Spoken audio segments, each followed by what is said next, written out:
नमस्कार दोस्तों, स्वागत है आपका हमारे यूट्यूब चैनल अपकमिंग टीचर में। आज हम सीटेट एग्ज़ाम 2026 के लिए क्लास 7 लाए हैं। ये हमारा लास्ट क्लास है क्रैश कोर्स का, जो हम 7 डे का क्रैश कोर्स करवा रहे थे उसका। उसके बाद हम आपके लिए PYQ और MCQ लेके आएंगे। और वैसे भी लास्ट टाइम बचा हुआ है 3 डेज़, अब आपका रिविज़न का टाइम है। आप लास्ट डे का ये क्लास करिए, उसके बाद आप रिविज़न करिए। तो इस क्लास में हम असेसमेंट के बारे में पढ़ेंगे, मूल्यांकन के बारे में पढ़ेंगे। वीडियो अच्छा लगेगा तो आप हमारे वीडियो को लाइक करें, हमारे चैनल अपकमिंग टीचर को सब्सक्राइब करें और सपोर्ट करें। चलिए वीडियो को शुरू करते हैं। ये सारे टॉपिक्स हम कवर करा चुके हैं। Child development, learning theories, intelligent and personality, teaching and learning process, inclusive education, और आज हम पढ़ेंगे असेसमेंट। चलिए वीडियो को शुरू करते हैं। मूल्यांकन का परिचय। सबसे पहले असेसमेंट है ना, मूल्यांकन होता क्या है। तो देखिए इसमें क्या लिखा है, मूल्यांकन सीखने की प्रगति को जानने की प्रक्रिया है। मूल्यांकन क्या है, सीखने की प्रगति को जानने की प्रक्रिया। आसान भाषा में कहे तो किसी छात्र के सीखने की स्थिति, प्रगति, क्षमता और समझना और जांचना। अरे आसान भाषा में कहें तो वो क्या किया उसका हम आकलन किए, उसी को मूल्यांकन बोलते हैं। जैसे रिजल्ट तैयार किए ना, प्रोग्रेस की एग्ज़ाम लेके हम रिजल्ट तैयार करते हैं ना, वो भी एक तरह का मूल्यांकन ही होता है। बच्चा खेला तो बढ़िया से खेला कि अच्छा से नहीं खेला, दौड़ा तो बढ़िया से दौड़ा कि अच्छा से नहीं दौड़ा, उसी को हम आसान भाषा में क्या कहेंगे, मूल्यांकन कहेंगे। यह सिर्फ परीक्षा से लेकर नंबर देने तक सीमित नहीं रहता है, बल्कि यह देखने का तरीका कि छात्र क्या सीख रहा है, कितना समझ रहा है और कहाँ सुधार की ज़रूरत है, उसी को क्या बोलते हैं, मूल्यांकन। मूल्यांकन शिक्षण और अधिगम दोनों को सुधारने में सहायक होता है। और मूल्यांकन जो किसमें, शिक्षण और अधिगम दोनों को सुधारने में सहायक होता है, क्योंकि मूल्यांकन किसी का भी हो सकता है, छात्र का भी और शिक्षक का भी। सिखाने वाले का भी मूल्यांकन होगा कि वो किस तरह से सिखा रहा है, और सीखने का भी सिखाने वालों का भी मूल्यांकन होगा कि किस तरह से वो सीख रहा है। और मूल्यांकन, देखिए मूल्यांकन क्यों ज़रूरी है, असेसमेंट क्यों ज़रूरी है, क्योंकि छात्र की समझ और ज्ञान का पता चलता है हमें असेसमेंट से ही। फिर छात्र की कमजोरी और ताकत पहचानने में भी मदद मिलती है मूल्यांकन से ही। शिक्षक को अपनी शिक्षक को जो है अपना टीचिंग मेथड यानी कि शिक्षण विधि सुधारने में भी सहायता मिलती है मूल्यांकन से ही, क्योंकि मूल्यांकन करेगा तब तो उसको पता चलेगा कि मेरे में क्या कमी है, जिससे बच्चा जल्दी नहीं सीख रहा, तो उसको और अच्छा से कैसे सिखाया जाए। छात्र को आगे बेहतर बनाने की दिशा भी मिलती है मूल्यांकन से ही। शिक्षा के उद्देश्यों की पूर्ति हो रही है या नहीं, ये भी सब मूल्यांकन से ही पता चलता है। मतलब मूल्यांकन से टोटल हमें पता चलता है कि क्या कमी है, कैसे सुधारा जा सकता है और बच्चे को आगे कैसे बताया जा सकता है। देखिए मूल्यांकन सीखने का अभिन्न अंग है, तो हमारा पॉइंट क्या निकल के आया, मूल्यांकन जो है वो सीखने का क्या है, अभिन्न अंग है। मतलब मूल्यांकन शिक्षा प्रक्रिया का महत्वपूर्ण हिस्सा है। ये केवल न कुछ छात्र को समझने में मदद करता है, बल्कि शिक्षक को भी अपने पढ़ाने के तरीकों को बेहतर बनाने का अवसर देता है। चलिए आगे बढ़ते हैं। उम्मीद है समझ गए होंगे आप मूल्यांकन का मतलब। आगे है मूल्यांकन बनाम मूल्य निर्धारण। अब है असेसमेंट और एवोल्यूशन में फ़र्क क्या है। तो मूल्यांकन एक सतत प्रक्रिया है। मूल्यांकन क्या है, एक सतत प्रक्रिया है, मतलब कि हमेशा चलते रहती है, कंटिन्यूअस। इसके लिए कोई वो निर्धारण नहीं है। लेकिन देखिए मूल्य निर्धारण एक अंतिम निर्णय है, और मूल्य निर्धारण क्या होता है, एक अंतिम निर्णय होता है। मतलब कि छात्र का प्रदर्शन का अंक, ग्रेड या परिणाम, मतलब जिसका हम अंक या अंक ग्रेड ये सब दे रहे हैं, वो क्या हो जाता है, मूल्य निर्धारण। और मूल्यांकन क्या है, हमेशा होते रहता है, सतत प्रक्रिया चलते रहती है। फिर देखिए मूल्यांकन सुधार पर केंद्रित है, और मूल्यांकन किस पे केंद्रित है, सुधार पर। मतलब मूल्यांकन को सुधारा जा सकता है। कोई ये नहीं है कि हम आपका रिजल्ट दे दिए 80%, तो अब 80% 40% दे दिए तो आप पास तो पास, फेल तो फेल, नहीं। मूल्यांकन सुधार पर केंद्रित है। इसको तुरंत बच्चे का आकलन किया और उसको सुधारने का जरूरत है तो सुधारे। लेकिन मूल्य निर्धारण जो है वो अंक या ग्रेड देता है। देखिए, और मूल्यांकन जो है पढ़ाई के दौरान लगातार होता है, लेकिन मूल्य निर्धारण क्या होता है, पढ़ाई के अंत में। यानी कि मूल्यांकन पूरे साल चलते रहता है, और जब एग्ज़ाम आपका होता है तो वो क्या होता है, मूल्य निर्धारण। अभी आपका सीटेट का एग्ज़ाम होगा तो उसमें क्या होगा, आपका मूल्यांकन नहीं होगा, मूल्य निर्धारण होगा कि आप कितना अंक पाते हैं, कैसे सीटेट को क्वालिफाई करते हैं और क्या करते हैं। तो ये रहा मूल्यांकन और मूल्य निर्धारण में अंतर। तो सतत प्रक्रिया जो है वो कंटिन्यूअस किस में होता है, मूल्यांकन में। और मूल्य निर्धारण क्या होता है, वो सिर्फ छात्र के प्रदर्शन, अंक या ग्रेड का परिणाम बताता है। ये क्वेश्चन भी एग्जाम में पूछा जा सकता है। और जो है देखिए मूल्यांकन में जो है फीडबैक और सुधार से सुझाव होता है, लेकिन मूल्य निर्धारण में क्या होता है, सिर्फ अंक, ग्रेड और रैंक से ही हम ये जान सकते हैं।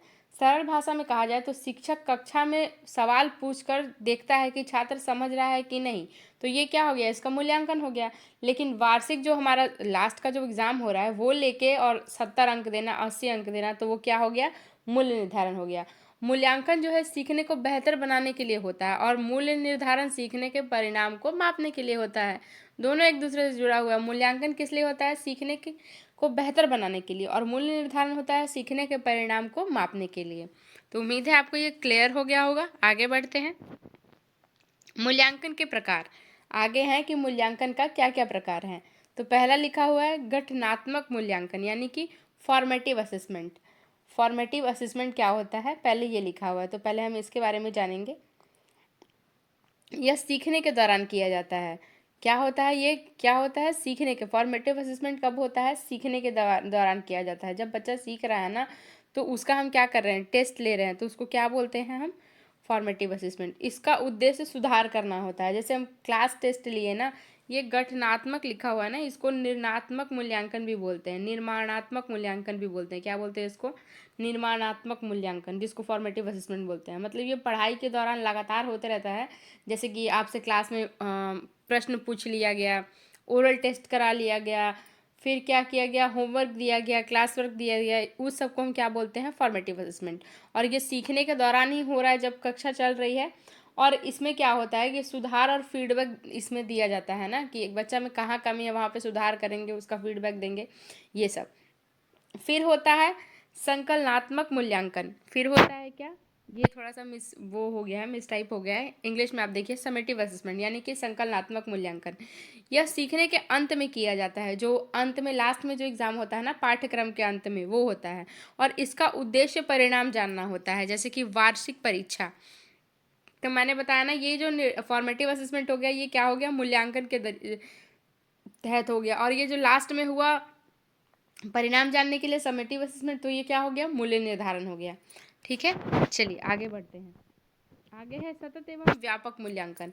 अब आगे हम लोग क्या पढ़ेंगे, सतत एवं व्यापक मूल्यांकन, ये क्या होता है, देखिए इसके बारे में जानते हैं। मूल्यांकन के प्रकार उम्मीद है आपको समझ में आ गया होगा। जो मैंने बताया कि एक होता है फॉर्मेटिव असेसमेंट, एक होता है समेटिव असेसमेंट। जो सीखने के दौरान होता है वो होता है फॉर्मेटिव असेसमेंट, और जो सीखने के अंत में होता है वो होता है समेटिव असेसमेंट। जो परिणाम जानने के लिए किया जाता है वो होता है समेटिव असेसमेंट, और जो सुधार के लिए किया जाता है वो होता है फॉर्मेटिव असेसमेंट। आगे बढ़ते हैं। आगे है हमारा सतत एवं व्यापक मूल्यांकन। अब हम पढ़ेंगे सतत एवं व्यापक मूल्यांकन क्या होता है। ठीक है, सीसीई में शैक्षिक सह शैक्षिक दोनों पक्ष शामिल होते हैं। सतत एवं व्यापक मूल्यांकन सीसीई में लागू होता है, और इसमें क्या होता है, शैक्षिक और सह शैक्षिक दोनों पक्ष शामिल होते हैं। यानी कि इसमें ज्ञान प्लस व्यवहार और प्लस कौशल का मूल्यांकन क्या होता है, दोनों शामिल होता है। देखिए, सतत का मतलब होता है लगातार। सतत का मतलब क्या होता है, लगातार। और व्यापक का मतलब होता है हर पहलू से फैला हुआ। यानी ऐसा मूल्यांकन जो लगातार हो, जिसमें छात्र के ज्ञान, कौशल, व्यवहार और व्यक्तित्व सभी का मूल्यांकन किया जाए। समझे आप, ऐसा मूल्यांकन जिसमें छात्र का क्या किया जाए, ज्ञान, कौशल, व्यवहार सब का मूल्यांकन एक साथ किया जाए, उसी को हम क्या बोलते हैं, सतत एवं व्यापक मूल्यांकन। सीसीई में शैक्षिक और सह शैक्षिक पक्ष दोनों शामिल होते हैं। क्यों होते हैं, जो मैंने बताया अभी, सतत और व्यापक मूल्यांकन के अंतर्गत, कि इसमें आपका क्या है, छात्र का जो है ज्ञान, कौशल, व्यवहार, व्यक्तित्व हर चीज़ का मूल्यांकन हो रहा है।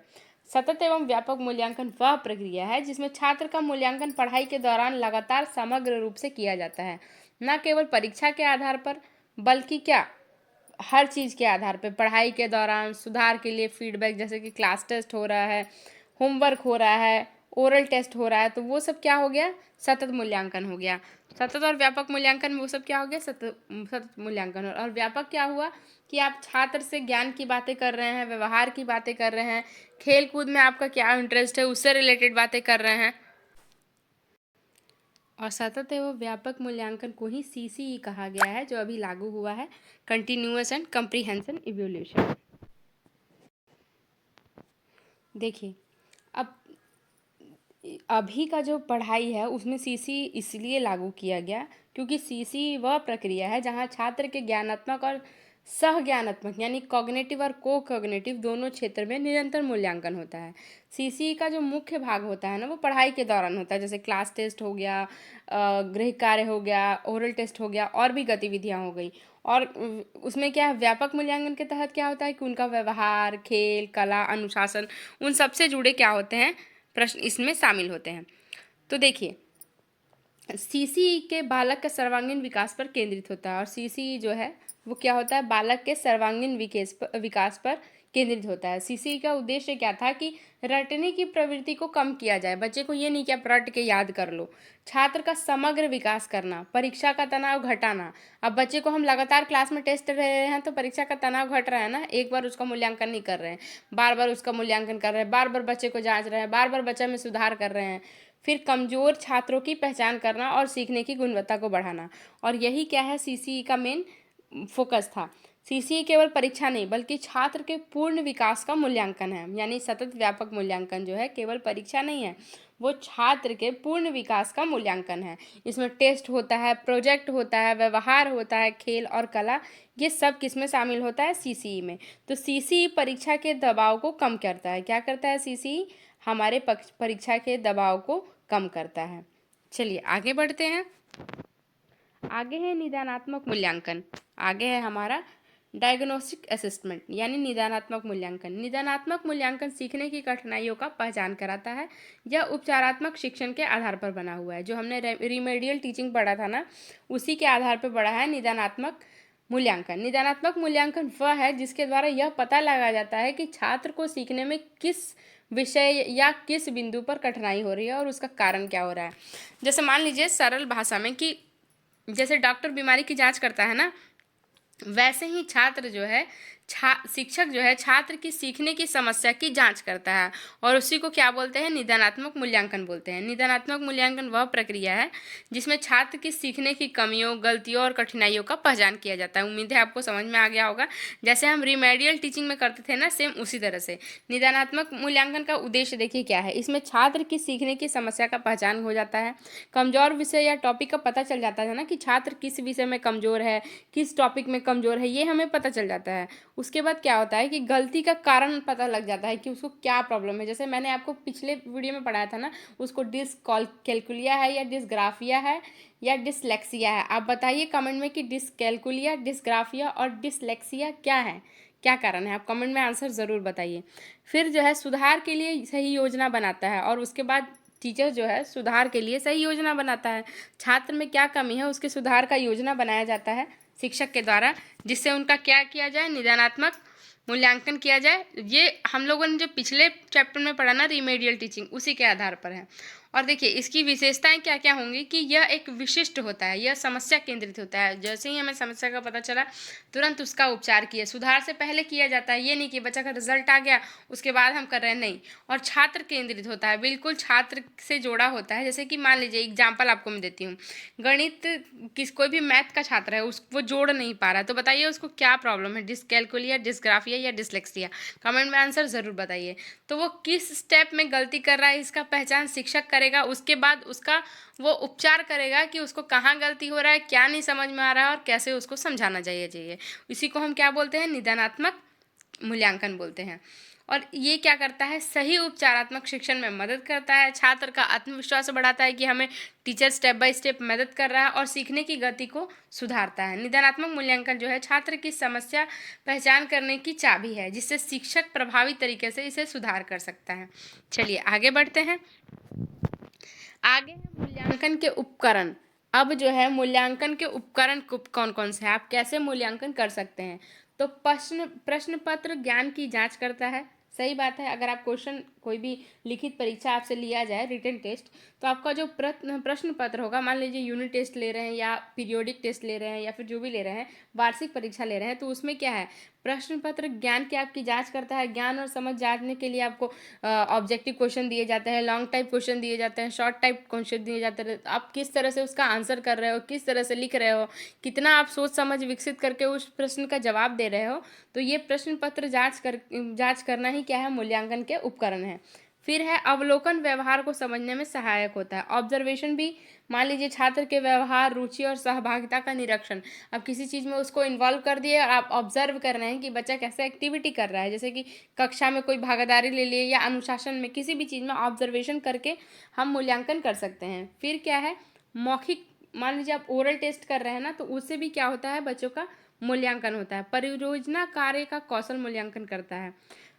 सही बात है, परियोजना कार्य जो है कौशल का मूल्यांकन करता है। बच्चे को अगर कोई वो दे दिया जाए ना, प्रायोगिक परीक्षा लेने के लिए कोई परियोजना कार्य दिया जाए, तो बच्चा कैसा प्रोजेक्ट, कैसा मॉडल, कैसा प्रयोग बना रहा है, वो उसके कौशल का पता चलता है और इसको कौशल आधारित मूल्यांकन बोलते हैं।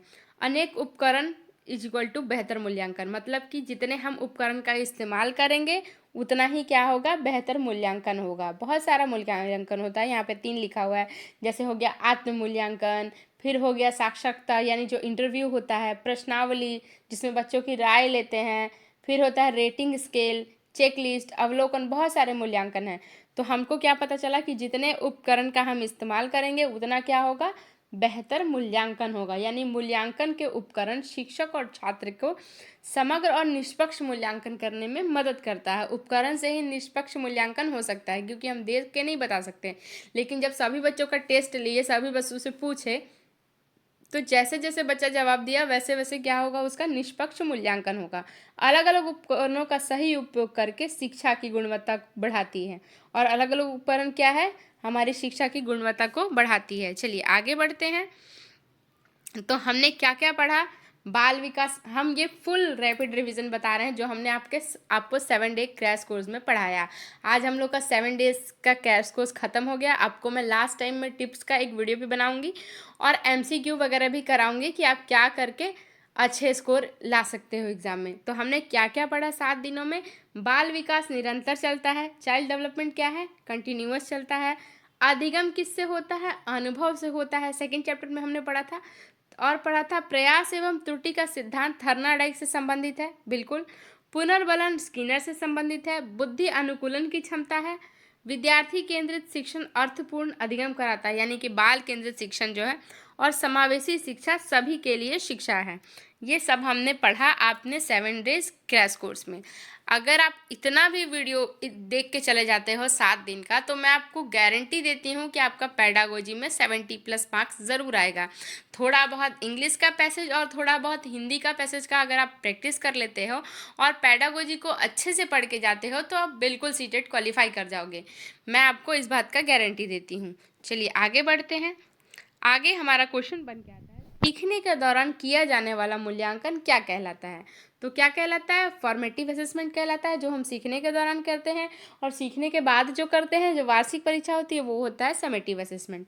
सीखने की कठिनाइयों को पहचान किससे होती है, तो किससे होता है, निदानात्मक उपचार से होता है। किससे होता है, निदानात्मक से होता है।